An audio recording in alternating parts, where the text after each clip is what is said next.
Welcome to the Athletic Skills Podcast, the show where we help sports coaches, S&C coaches, and PE teachers learn how they can impact their athletes' movement and physical development in a fun, practical way. I'm your host, Isaac, founder of Athletic Skills, and in today's episode, we chat to Chris Chapman, who is an S&C coach who specialises in speed training. Chris talks about why acceleration is important in sport, the technical model and what he's looking for as a coach in acceleration technique, and they also provide some practical insights on how you can start to develop acceleration in all types of environments and sports. Don't forget to subscribe, leave us a review if you enjoy the show. Now let's get started. This podcast is brought to you by Brendan Chaplin Business Coaching. Brendan guides coaches and service-based entrepreneurs to deliver their best work, build a seven-figure lifestyle and performance business, and create a life of freedom. I started working with Brendan in September 2023, and it's been a great journey since I started working with him in launching my own business, Athletic Skills. Brendan has been fully invested in me and is a great person to chat with, to share ideas, and has vast knowledge and experiences to share also. The reason I picked to work with Brendan is that he has done it himself, in launching businesses, and has a similar background to myself in S&C and wants to live a life that you want. If you want to speak to Brendan on how he can help create a life of freedom and guide you on that journey, get in touch with him by one of the methods in the show notes and DM him the word coach, and he will start the conversation. You won't regret it, and there's a good chance it might just change your life too. Hi everyone, welcome to Athletic Skills Podcast. I'm delighted to have Chris Chapman here with me. So Chris is a S&C coach who specialises mainly in speed training. So Chris, do you just want to share a little bit about you before we dive into a bit more about speed? Yeah, of course, mate. Early doors, I used to be an athlete, so that's where the speed stuff came from. I was one of those kind of hybrids, if you like, that gets thrown around quite a lot, where I had a bit of an engine on me, but I'm also pretty quick. So I fell into the 400 meter kind of realm and trained quite intensively, probably a bit too much, where I've turned 16 and thought, it's not for me, this. So then I went down the coaches route, and that's where I am. So I've coached for over 15 years now, strength and conditioning coaching at clubs. I've worked all the way from grassroots, under 8s, under 5s, all the way up to adult professional. So I've got quite a vast array of experience, and speed's always been that natural kind of thing that I've always fell back on. And obviously we all appreciate its kind of importance within sporting activity. So it felt a natural thing to hone in on, which I only did probably about 5 years ago, really. Just wanted to get everybody in through the door that I could when you first ever start, don't you? That's what I did. And then I suppose I'm a little bit of a specialist now, if you like that term. So, yeah. Yeah, and just touching on, you mentioned around being a specialist. So what are the benefits of being a specialist over a generalist that you found over your coaching experience? Yeah, I think so. Obviously, being a generalist, I think there's a point in time where you probably do need to be a generalist, is when you first start. You're building your kind of network, if you like, and you're building your product and your services. But I always think there's a transition period where you do need to specialize in something that you're interested in, because burnout's a big thing in our industry. And I think if you're not honing in on something that you really enjoy and then it's normally the dropout rate that we see people who, I used to be a strength and conditioning coach, but now I do this. I don't think they found the kind of right thing to do in terms of specialization. And I also think there's a lot out there that do general stuff, and it sets you apart from, it's a competitive market. So I think you do have to find that like little niche that, one, you're comfortable in speaking about, two, you're comfortable coaching, but three, people can find you and people know that you're the guy to go to, or you're the guy in your area to go to for that specific thing. So I think it's quite a valuable thing, instead of being a generalist. There's a part of your journey or your career that you need to be that. But then I think as you progress on through that line, that's one of the progressions I do probably strongly advise like younger strength and conditioning coaches to start to think about. And obviously it's dictated by like my first degree, I studied speed. Then my master's degree, I studied speed in more specific context in football. You then follow a little bit of a pathway as well. So yeah, definitely I'm a big believer in specializing and kind of finding that what fits with you. Again, that specialization. So yeah. And let's talk about your specialist subject, which is speed, and so being an expert in that area. So where do you say the kind of speed is within the S&C or the fitness industry at the moment? So I think it's growing at the moment over the last few years in terms of speed drills. A lot of coaches start to implement those sort of things into their coaching. So Where do you see speed at the moment in terms of strength and conditioning Yeah, coaches? so when I first ever started in athletics, about 8 years old, so about 1997 maybe, you were either fast or you're slow. And it was still that kind of belief of, you go to the track, they'll do a distance session and they'll do a speed session, and then they categorize you in you're a distance runner or you're a speed person. And then as the years have gone on and the research landscape's slightly changed, speed has become more a paramount focus in clubs, in grassroots kind of parents and coaches are starting to be more aware and identifying that their kid or their young one is not maybe where they need to be. And obviously that's supported with science where we can obviously uh, train speed as a skill. So yeah, I do think it's in a lot better position than it was. Are we still where it needs to be? Maybe not. I've worked at clubs where they'll say, Chris, you've got 30 minutes with under 14s. I want you to do a warm up and make sure they're ready for pitch session. And you're thinking, Brill, I've got 30 minutes. So you're trying to condense everything in, and then you might move on to another age group. So I still think there might be more of value where there's a tactical periodization that kind of got thrown into mix at one point. That might be an opportunity where we can collaborate a little bit more with coaches and look at speeds within sessions, looking at small-sided game formats, or looking at maybe supersets where we have them for a little bit for speed, technical work, and so on and so forth. But yeah, definitely a better position than it has been. And obviously, I'm quite biased, but I think it's the most important kind of characteristic that players require. And I think there is a landscape where people are appreciating it, that it can be improved, and it can be improved through training, or even just in a simplified way, just regular exposure to maximum velocity sprinting. I often get parents who ask me and just say, how can I make my kid faster? Make them run faster more often is the simplified way of doing it. Obviously there's more, it's more, there's more depth, or there's more peelings of the onion that you need to go back into. But as a basic principle, just let them run fast more often, because often they don't get opportunity to do it. So yeah, definitely a better landscape than it used to be.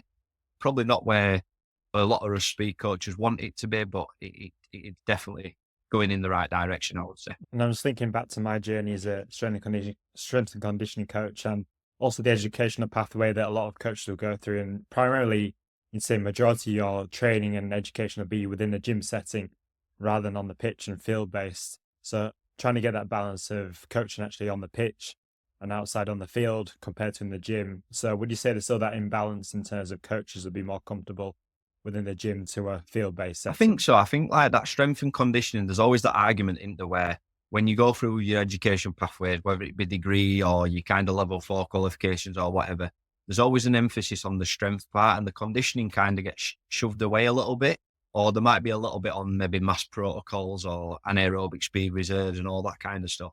But it's very covering the cracks maybe that are already there.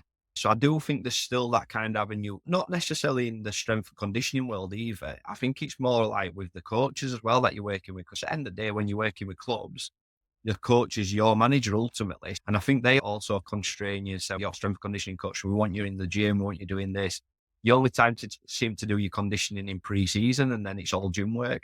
So yeah, I still think there's that little bit of a gap where I think strength and conditioners can offer a lot more from the conditioning side of things. And that kind of tactical periodization. I'm not a massive fan of the word periodization, but I do that approach where it's more realistic and everybody's singing from the same hymn sheet, and we can support coaches a lot more. Again, that might come from depending on who you get as a strength and conditioning coach. Maybe if you get somebody straight out of the degree, you might not get that kind of experience, if you like. If you have got somebody a little bit more experienced and confident, you might get a better approach to that conditioning side of things. But yeah, I do think it gets forgotten about slightly. I've literally just finished my masters, and my masters were really good. But again, there were some bits that were just thinking very strength orientated, whereas and they did cover speed, but there were just bits that you felt that they could have done maybe slightly better. So yeah, I still think there's that little bit of internal battle that's going off with strength and conditioning, or strength or conditioning instead of strength and conditioning. Well, like you said, it's yeah, like I said, it's on the way, hopefully on the right way anyway, Definitely. where there's coaches going to be more comfortable in that area. So let's talk a little bit about speed. I know we can probably talk for hours Absolutely.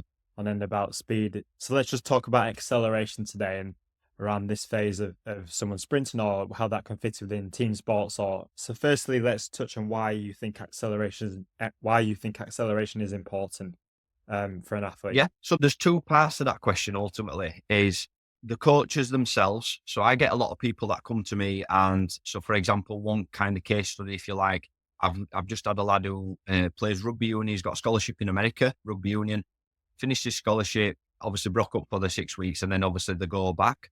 Now, just before breaking up for the 6 weeks, the coach has gone to him, you need to be more explosive off the mark. That's it. Okay, so you've got an 18-year-old lad who's saying, I need to be more explosive off the mark. Yeah. What does that mean? So I think there's a part of coaches identifying it, which is brilliant, but then not having a clue what to do with it. You need to be more explosive. I need you quicker off mark. I need you first at ball. And there's all terminology used that draws us attention to acceleration. The second part would be the scientific kind of principles and literature. If you look at, I'll use football as an example because I do work extensively in football. A lot of the literature supports accelerations manifest before goal scoring activities or goal preventing activities. So if we look at all the major part of sports, again, football probably being an example just because that's my comfortable area, but you could probably direct this towards other sports. Acceleration stem from or are part of the main things that we play the games for, either scoring goals or preventing goals. And they often say, and I always use the saying like speed kills. And I used to get told to me when I was younger, when I played sports, and coaches would say, oh, speed kills. And you were like, but why? And then when you look at it and you start to delve into the research and you think, God, yeah, it does though, doesn't it? Do you know what I mean? It's like one of those where you think, wow, yeah, like all the science where people or the research said Ford et al. Find that in the Bundesliga, all the goals were scored from a high intensity running activity, normally down to an acceleration. You look at professional players in Danish league, they're covering 90 odd accelerations per game.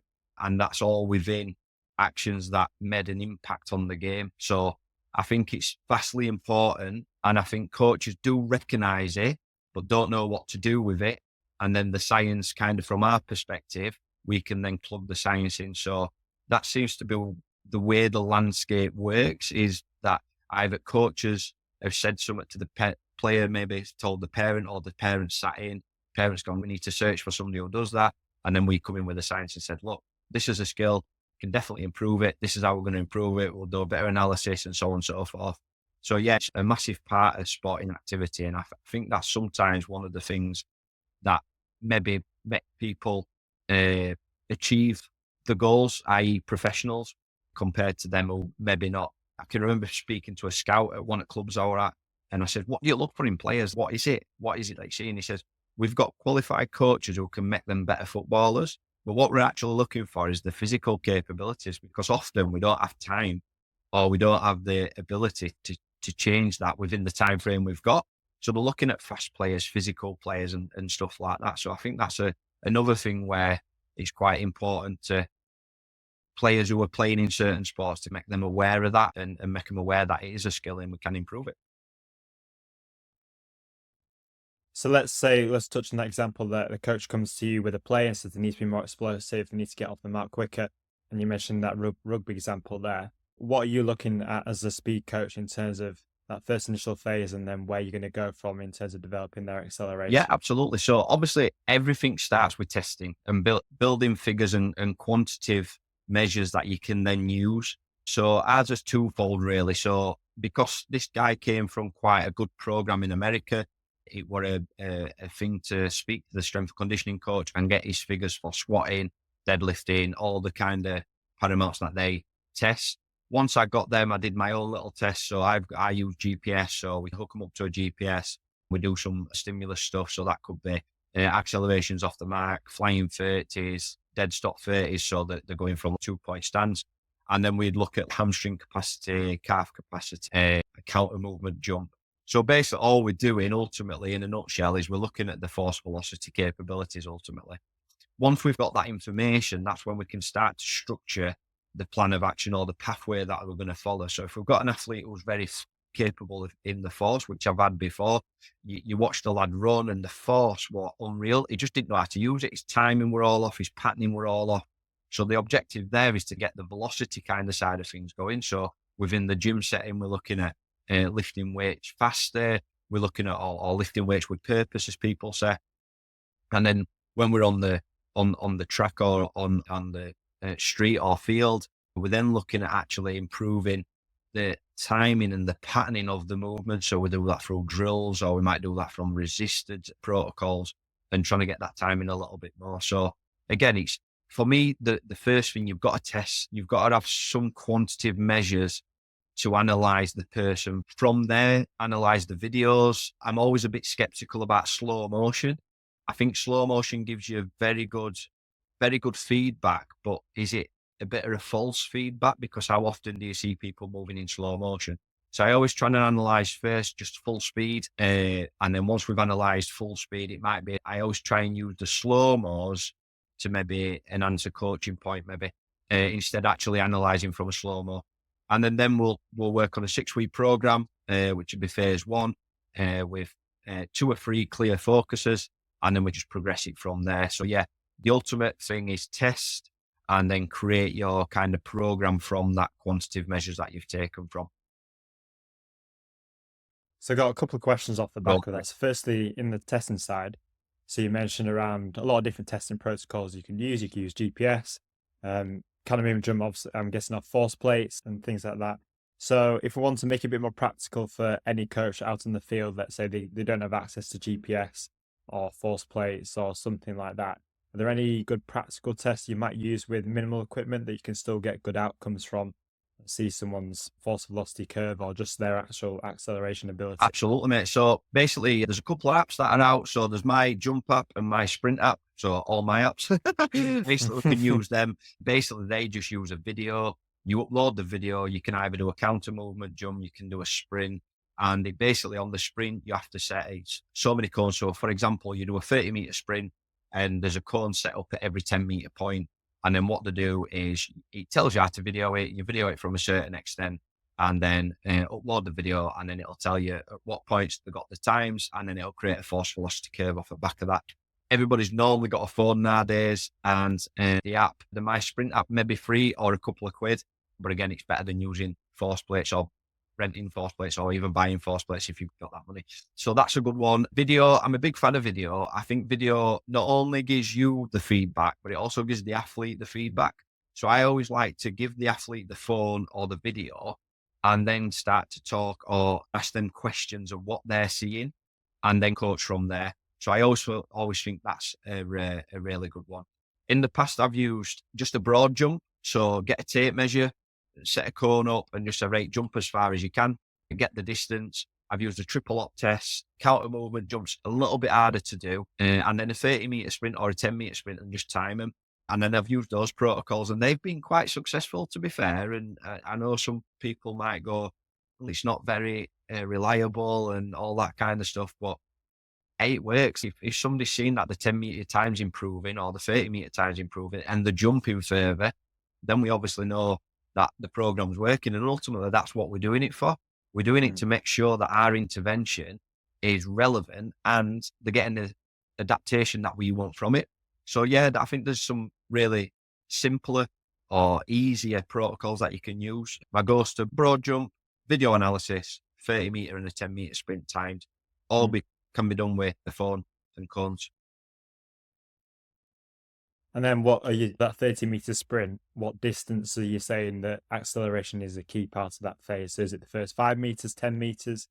So when you're looking at acceleration? Yeah, so again, this is a little bit debatable. So you look between your first 10 meters because we're working with sport or team sport athletes. With sprint or track runners, we're looking at 30-meter would be their acceleration zone, 30 up to 40.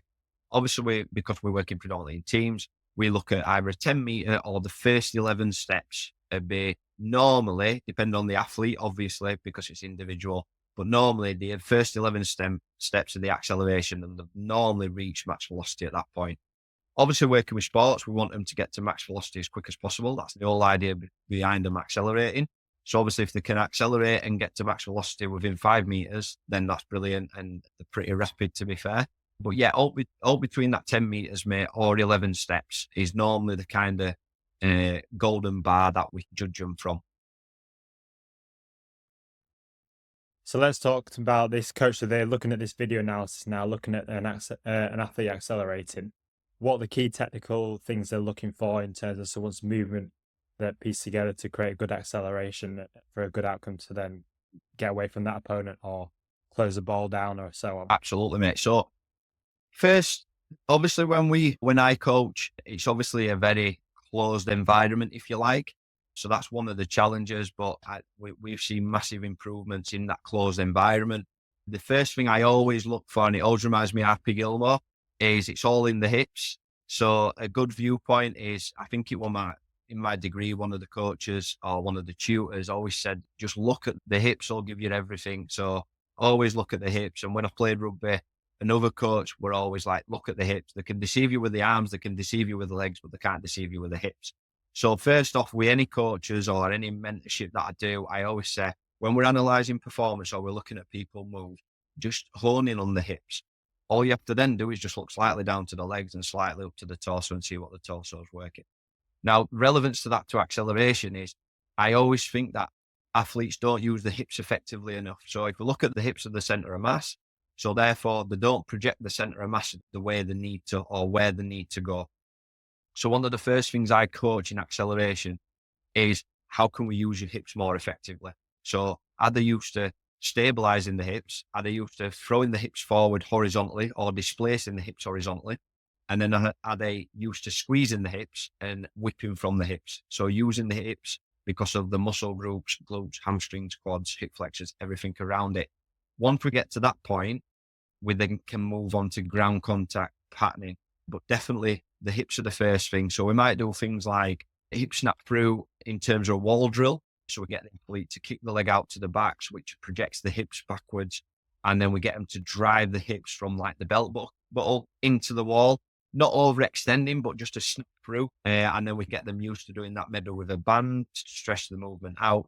And then we look at stressing that out or in a live environment, but still quite a closed environment. Big believer on kind of coordination. So looking at the coordination of the movement, looking at conditioning that movement, and then looking at challenging that movement from there. And they're the kind of three prongs I kind of use when I'm coaching. So look at coordination of the movement that I'm asking them to do. Can you snap your hip through? Once they've snapped the hip through, can they squeeze the hip in preparation for that aggressive first step? Then once they've got that and they've coordinated it, can we condition that movement? So can we condition it through drills? Can we condition it through weight training? Can we condition it through stimulus? So actually going and exposing them to accelerations. And then can we challenge that movement even further? So challenge that movement might be hip thrusts or squatting or kind of anything that you've got as a strength and conditioning coach. Does that challenge that specific movement pattern that you're honing in on? So yeah, first off, hips. My second approach would be, again, I could probably speak all day on this, but my second approach would be ground contact. I always feel that athletes or players don't achieve the right ankle stiffness, and then they don't time the ground contact with the floor. And I always say to younger athletes, I always think, what's the thing you're communicating with the most? And they'll go, what do you mean? What are you touching the most when you sprint? And they said, floor. And I said, exactly. So you're communicating with the floor. So in order to, if you say up to somebody, nobody says hey up back, you don't speak to them, that's the conversation done. I says it's same with the floor. So if you don't time your foot contact into the floor and then time that kind of rip off the floor with the force you receive, then you're not going to be in a patterned movement and you're going to hit the floor, the force dissipates into the floor, and then you have to work hard on the next step and then just keep working hard. It's a bit like you're trailing through mud. So then we work on ground contact and do we look at ball of the foot? Do we look at midfoot? Do we over exaggerate the ball of the foot if they need to? So I've had a few people that have heel strikers. So then the kind of recommendation I said, let's go up onto ball at foot and then run how you used to, and now run on ball at foot. And then let's find that happy medium, which normally, depending on the individual, you find that midfoot strike, which is ideally what we're looking for. And then it's all about patterning and timing. So that's where we use A-skips. We use depth jumps. We use depth jumps into counter movement jumps or depth jumps into horizontal projection. So a broad jump and getting the athlete used to communicating more effectively with the floor. And then your third one would be like torso. What are the arms doing? Are they creating big shapes then? So once they're comfortable with the hip snapping through, the ground contact time, can they then create big shapes to maximize force application, allowing them to get up to max velocity as fast as possible? And when would you look at posture during your analysis? So a lot of people look at, Yeah. say, 45 degrees or, yeah. So when would you look at posture Oh, in terms of yeah, acceleration? posture's one of them, mate, where is it the 5 Ps or 4 Ps? So you got posture, patterning, placement, etc. Posture's one that I look at all the time. Now, I don't often, and I always find, so when we compare, your immediate thing when we look at sprinting acceleration, we look at track sprinters. So we look at Usain Bolt and we look at them kind of athletes. Now, I always think that, again, it's contextual, isn't it? So these athletes are trained to hold an acceleration for up to 40 meters and hold a projection posture of 45-degree angles for that period of time. But we're not working with sprinters. So therefore, if we're getting an athlete to try and do that, which is hard, there's some research out there, which I'll try and tag into you. And there's quite a few where they've looked at how much force is being applied with sprinters through the ground. And it's up to something ridiculous, like 7 to 8 times the body weight when they're in an acceleration at that 45-degree angle. Footballers basically, or other sports, can't cope with that. So what you often find in an acceleration is they might set off like that. As soon as they drive the hips through, they come into a more upright position. Now, I don't overemphasize a projection angle in terms of that's wrong. That's the technical model. It's not quite right. We don't look like Usain Bolt or Justin Gatlin or whatever. But let them come up naturally first. Let them get the major coaching points in first. If they're snapping the hip through and they're aggressive on them steps, let's see if we get improvement from that. So we work 6 weeks with that. Don't get me wrong, we do wall drills where we're trying to get them into a little bit more of a projection angle, but it's always that happy medium. Yeah, we might not achieve a 45-degree angle. Yeah, some might argue, yeah, we're not going down and back into the floor and we might not be getting the optimal kind of angles and posture. But then the posture for me from that front is, can they keep the hips through? So if you're working with younger athletes, what normally they do is they'll get the hip snap, brilliant, and then they'll sit back into the seat. So you'll see an angle where if that's the hip, what they'll then do is they'll snap the hip through. So they start in that position, snap the hip through, and then they'll sit back into the seat. So no, once you snap your hips through, keep your hips through. So there's some of the postures that I look for. Are they creating angles with the legs? So that's another posture that I look for. Are they tall through the hips? That's another posture that I look for. So 45-degree angle, rightly or wrongly, in my coaching kind of pedagogy is probably a further down the list, because I appreciate that when I do work with some sprinters, so therefore it climbs back up the list. But with team sport athletes, I don't overemphasize it, because I find that in the past it gives you either chest to floor, so you get people running like that, so the bum's well out, and then they're trying to fabricate what you're asking them to do instead of getting them that projection angle forward. If you are on your coaching kind of list, if 45-degree angle is up there, a massive fan of wall drills. I use wall drills all the time. I also like falling accelerations. I think falling accelerations are a good way to get people more confident with the body's going to catch them. So let yourself fall. As soon as that leg's going to come through, you've got to punch that leg into the floor, and that's where you whack and rip like crazy. And what you often find is once you get that fall through and they get an aggressive first step down and back into the floor, they project themselves horizontally and they keep a better projection angle, if that's your main kind of coaching point.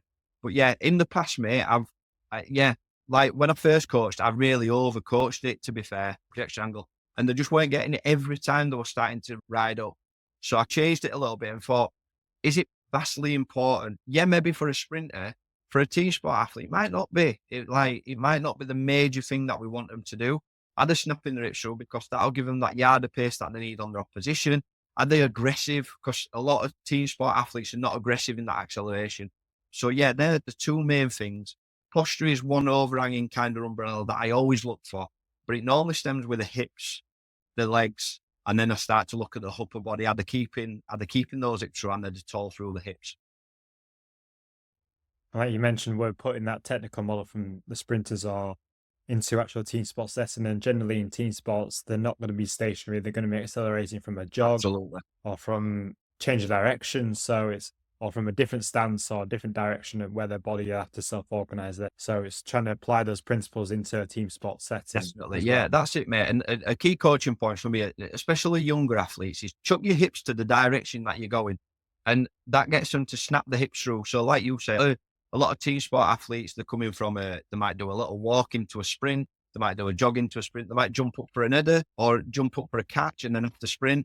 It depends what kind of movement pattern they stem from, and it's chaotic. So therefore, if we can give them coaching points that they can just think, as soon as my feet touch the floor, I need to chuck my hips forward. I need to be aggressive in my steps. It gives them a better opportunity to then improve the accelerations. So yeah, definitely. That's a great point again. And that's probably one of the hardest parts of our job. If we haven't got the facility, if we're working on a one-to-one basis, for example, we might not have the opportunity to put that chaotic nature into our sessions. So therefore we've got to try and align our coaching points or coaching methods with the chaotic nature. So then when they go to the clubs and train, they can go, Chris said, or Isaac said, I need to snap my hips forward and I need to be really aggressive in them opening steps. They can do that off the back of anything. And that's why I always said to them, if we jump up for an header, as soon as you land, what are you going to do? I'm going to chuck my hips horizontally, or I'm going to chuck my hips to where I want to go. Brilliant. And then I'm going to try and keep them through. So yeah, great point. And then I've been shown to sports coaches or SC coaches that warm-ups are a great time to develop speed, to go through the mechanics, and also as it starts to get to the back end of the warm, you can get your athlete sprinting and providing exposure to actually sprinting. So have you got any good drills or games that coaches could implement into their warm-ups that can try and develop those acceleration principles that you mentioned? Absolutely, mate. So yeah, technique wise, drills, I'm a massive fan of. I think you've got to use the right drill for the right kind of point or the right person, if that makes sense. So I often sometimes see like people using air skips just because air skips, let's do air skips. But I think there's different drills for different people. I like, I think it was Dan Pfaff who used the bucket kind of analogy. And I think in warm-ups, we miss an opportunity to provide individualization, therefore putting people in different buckets. So knowing the athlete and what the athlete requires, you might have one athlete who's in one bucket where they need to work on ground contact. So they go in the ground contact bucket where we do work on air skips, so on and so forth. Then we might have another bucket where it's about snapping your hips through. So we do drills on snapping hips through. Them guys might be near the fence, doing wall drills, snapping hips through, etc. And you might have a couple more buckets where it might be about projection angles, or it might be. So therefore you're hitting the individuals through your warm-up as well. Great drills. There's loads. And I always think, I think accelerations, I've done loads of like research on accelerations. And I think accelerations are really good.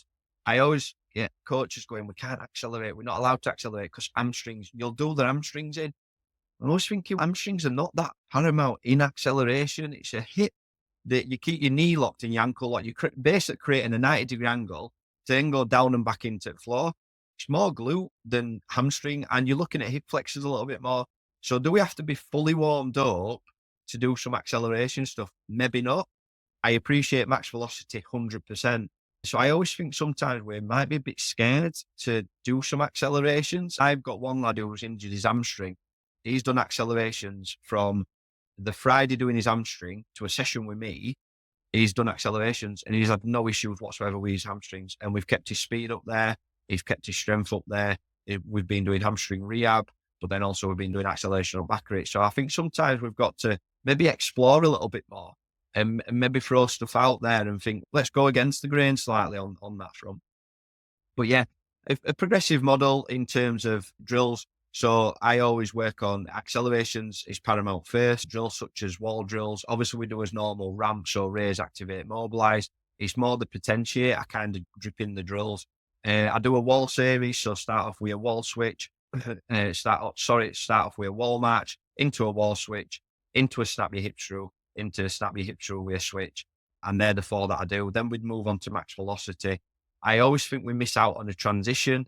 So sometimes we might do a little bit of transition work. So trying to transition into an acceleration into your max velocity work, and what does that look like? Again, because they're not track athletes, I don't think the transition's massively important compared to a track athlete, but I still think a little bit of work on, right, at this point or at this blue cone, that's when I want you to start to get up into that more upright position. That's where your force applications going vertically into the floor as opposed to down and back into the floor. In terms of your max velocity stuff, I like the cycle drill. I don't think team sport athletes are very knee bendy. So what they tend to do is when you watch or you're watching the hips, you see the heels flick up at the back, and they're a bit like Raheem Sterling. They kick the bum a little bit, whereas a lot of times I try and get them to get that more front side mechanics. So can we use his hips a little bit more? So can we punch that knee and toe forward and up and then whip back into the floor? So looking at that front, looking at a cycle drill, which is basically get into an extended toe off position and then just get the athletes to flex at the hips, flex at the knee, but bring that heel round nice and tight back up to the glutes and then drive into the floor. A skips are good. I always think A skips have got like a multiple purpose. You can use A skips for ground contact. Can we punch through the floor? Can we whip from your hips? Can we create those big angles? Depending on what your coaching points are, it depends on how you coach the A skips. And patterning drills, so little bits like A skips into a little bit of a trot, or wicket drills, so getting people to get the right kind of ground contact time over the wickets and then into a sprint. A big one on wickets is try not to get the athletes to overstride. The natural thing is getting them to overstride, or they naturally just overstride because they've got to get over the hurdles. Try and re-emphasize that to get over the hurdles, we've got to punch. It's all about us ground contact and how much force we put into the floor to get over that next hurdle. And again, that sometimes happens with big shapes. Sometimes when I said big shapes, I then see athletes, and again, probably because I do work with some younger athletes, they're literal. So what they'll do is they'll go big shapes. Big shapes must mean that way. So my stride length's going to go like that. And I'm like, no, big shapes means higher at the front and then drive into the floor. So yeah, in a nutshell, I'd work ramp. So raise, activate, mobilize. Normally generalize that into, I probably could watch 1,000 strength and conditioning coaching, all very similar. When we start to get into the mobilize activation, look at it like the hips, the hamstrings, the gastroc and soleus. And then once we've got from back of that, we look at accelerations into max velocities, because that's the natural progression of where we want them to go. So you've mentioned around individualization and looking at each person differently and maybe bucket them into different places. So let's say if you've got a young athlete who's naturally very quick, got a lot of fast twitch fibers, but their technique might not be as what you're looking for. When would you actually look to change their technique if they're naturally very quick, or is there a point where you might look to change certain areas? So if you've got an athlete that's very quick, would you look to change their technique? Yeah, so it's Raheem Sterling's a perfect example, isn't he? Like when I always mention Raheem Sterling, is people always ask the question to me, would you go in and change his technique? Absolutely not. He's more apart from the last couple of years. He's been at top of his game, hasn't he? So I think it's got to be a judgment on the age of the person, so age of the athlete. Are they young? If they're young, can we give them a better affordance that they can use within a game context? If they're a little bit older, it might not be necessarily changing technique fully. It might just be letting them explore a different option and giving them another affordance, if you like. I'm a big fan of another thing I studied in university that I really enjoyed, ecological dynamics, and us as coaches producing an affordance landscape for the athletes to use. So basically creating a vast amount of tools for the athletes then to go on and use within the sporting chaotic context. So therefore, like looking at ways, maybe not saying, look, that's completely wrong, because like you say, they're already fast. Can we make them faster by doing little bits of different affordances? So for example, you might find that the ankle's giving away a bit, so they haven't got ankle stiffness. So doing a couple of drills and just saying, do you know what I mean about ankle stiffness now? I like the plate one. That's a popular one on social media. You get a plate and you like do hops on and off the plate as fast as I can. I think that's a brilliant one for ankle stiffness. I do think there's a limit on how high you have the plate because it brings other muscles in. But then getting them used to challenging that movement and then just seeing if that transfers over, but not being overly strict in if it doesn't transfer over, what are we going to do? Just allowing them that opportunity to explore a different movement, as it were, to what they're used to. And I always find with older athletes, it's sometimes a little bit harder to get them out of that attract-escape landscape of, I've done this for years. So I think you have to also pick your battles of what you're willing to change. If they're already fast, they're going to be fast with regular exposure to sprints. So sometimes with the older athletes, if they're getting coaches, so I use a lad from rugby who's in America, his program literally is look, you don't do any max velocity work or you don't do any acceleration work. So my program is, I want you to 2 times or 3 times a week if you can. I want you to take some 8 times 10-meter accelerations and 8 times flying 30s, just so you're getting that exposure. That's working for him, so we leave it be. It might not work for somebody else, so we might have to go into that technical model and just find picking as battles or what might work for that individual. So again, for me, there's no kind of golden bullet.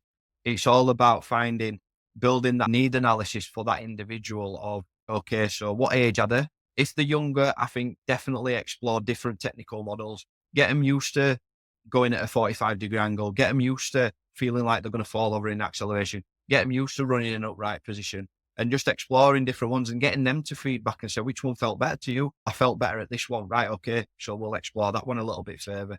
And actually using our knowledge as being more, I suppose, reactive, and instead of being proactive all the time and saying, no, this is the technical model. This is what Dan Fast says. This is what Les Spellman says. This is what Jonas Dodu said, and all that kind of stuff.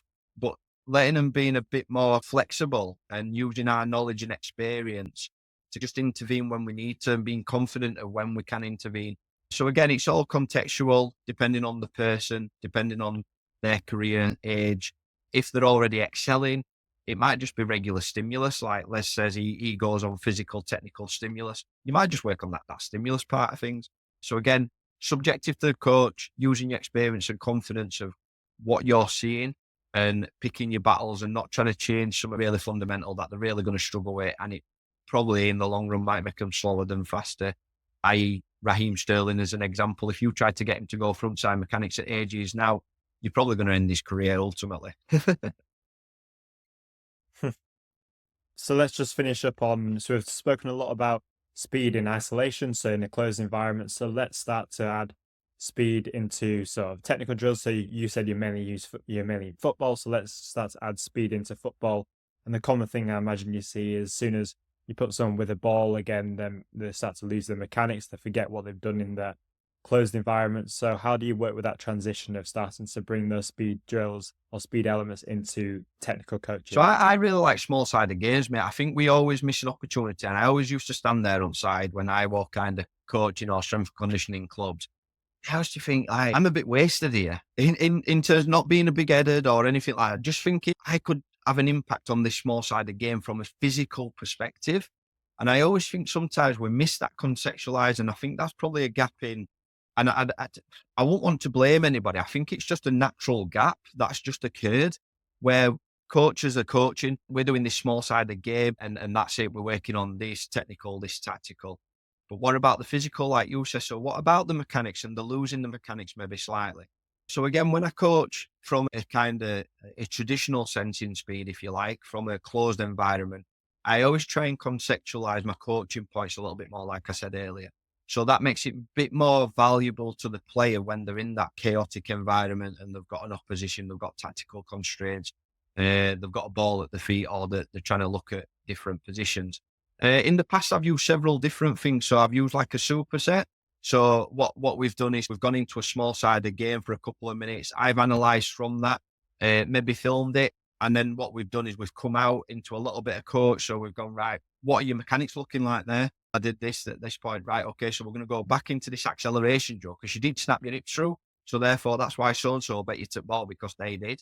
So then we might go back into re-emphasising that technical point and then see if that goes back in. So it's a bit like a whole part all, if you like. So you're going into the game, having a look at, see what they've got. Have they lost it all? Have some of it stuck or some of it lost? And then you come back out, go into a part, do a little bit of coaching, and then chuck them back into the fire, as it were, or the chaotic nature and see if that sticks. Other ways are just finding a small-sided game where they're actually trying to do that. So some small-sided games, maybe there's one that I really like. It's a 1v1. You've got one lad stood at one goalpost, other lad stood at other. What they've got to do is they've got to sprint round opposition goalpost, and then they've got to get to the ball first. And I always think that gives you loads of feedback in terms of accelerations, change of direction, and max velocity. And then you can pick up from there. But before the start, you can re-emphasise your coaching points of snap your hip through, aggressive on the floor, so aggressive whack and rip. Again, you change your direction, look at your approach, your preparation, your execution, and all that kind of stuff. So again, I think we can do a lot more as coaches, strength and conditioning wise, helping football coaches or rugby coaches, cricket coaches within that open environment of going, can I just have them for 2 minutes and go like that? Again, is it a confidence thing? Is it an age thing? Does it come when you've strength and condition for a period of time? I'm not sure. But I do think having coaches being more aware of what we can offer on the field is a vital part of our role as well, because sometimes, like you said, they sometimes do lose it because there's that much going on.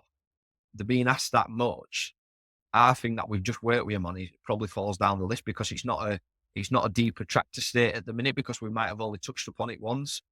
But surely we can be there re-emphasising them coaching points, or maybe just doing a drop-in kind of coach, or just grabbing a player and just saying, look, remember to snap through on that first initial bit. Remember, we can snap a zip through at any point. So snap your hip through, be aggressive on your first step, and I want you to whack and rip like crazy. And then just see and analyse that player and see if they can do it within that small side of the game. So yeah, I think we can have a bigger impact on that front, definitely.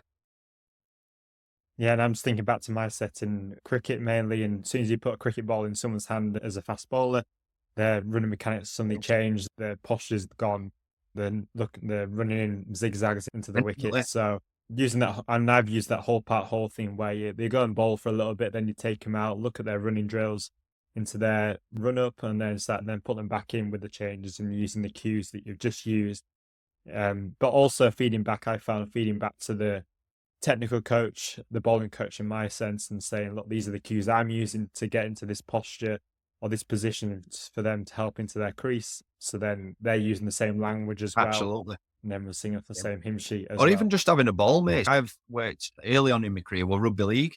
We used to do running drills with a ball. They used to either have a ball in two hands or they used to cup the ball so they had an handoff position. And we used to just change it. This one you're going to do with two hands. When you get to the yellow cone, I want you to switch it. Then when you get to the pink cone, I want you to switch it to other arm. But they were still doing the run mechanics, so they connected that with a ball in hand. Same with cricket if it's a bowler. Or even, I've known in cricket where they've actually padded them up as batters and then they tried to do running mechanics from there, just because we connect as perceptions to the actions that we do within the game, don't we? But if we're doing really close skills and not doing any of that, that's replicable in terms of sport. Even just simple stuff like if I've got somebody running 30 meters, I'll put a ball on a corner, football on a corner. I'll say, that's a player who's got ball. I want you to come and close them down. So they're just connecting that to a situation that they're going to face when they're playing. So it's just a little bit more connection to the real life situation that they're going to face ultimately. Yeah. So I think we could talk for hours on this around speed. We've only just done acceleration.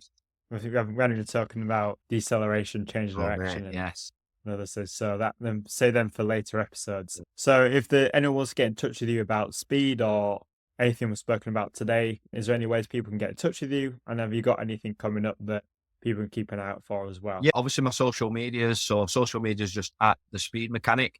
If you put that in on Facebook or Instagram, that'll bring me up and give us a follow on that. Also on YouTube, and it's the same so at The Speed Mechanic. I'm trying to be better with YouTube, so I'm trying to share a lot more content, little presentations, so 15 minutes long. What is mass running, or what does mass mean, or what's maximal speed, and all that kind of stuff. So I'm going to share more on there. And then I've also got a website, which is www.speedmechanic.co.uk. Again, you can contact me on there. There's also a sign-up page, which again, it's not a kind of scam as some people think. It's basically just to get access to free content. I'm a big believer in serving coaches and helping coaches out. And again, for things coming up, I've explored like the mentorship kind of route, where kind of my one-to-ones and my services one-to-ones are full. So we're always looking for that next thing that can have an impact on the industry with. And I think there's a massive gap in coaching around the physical side of things. I think a lot of coaches seem to think that they need to be at a certain level of maybe qualification to teach speed or teach the athletes on how to be faster. I'm not of that thought process. And I think if they're supported in the right way with what they're looking for, how they can structure the sessions, considering the physical corner a little bit more. And we've had, previously I've had up to 20 people on the mentorship program. It's worked really well. I've got another 5 signed up. So again, check that out on the website as well. Lovely. I'll put all those in the show notes, and I'm sure there's a lot of value there for people with all different backgrounds in coaching to learn a bit more about speed and some easy takeaways to add into their Definitely. coaching. So I'll put all those in so people can access that. But Appreciate it. thank you, Chris, for your time. Was- Really appreciate it. And it's been great to chat about speed, and I'm sure we'll have you on again at some point soon. Definitely, mate. Appreciate it, mate. Thank you, Chris. Cheers, mate. Thank you so much for tuning into this episode of the Athletic Skills Podcast. I hope you enjoyed our discussion and found it helpful in learning more about impacting your youth athletes' movement and physical development. If you did enjoy this episode, please take a moment to give us a subscribe and share to any other coaches or teachers that you think it may help. Also, if you have any feedback or topics that you'd like us to cover in future episodes, please feel free to reach out to us on social media or on the email in the description. And we'd be more than happy to try and tackle those challenges you are facing as a sports coach or a PE teacher. Thank you very much, guys, for listening. I look forward to speaking to you soon.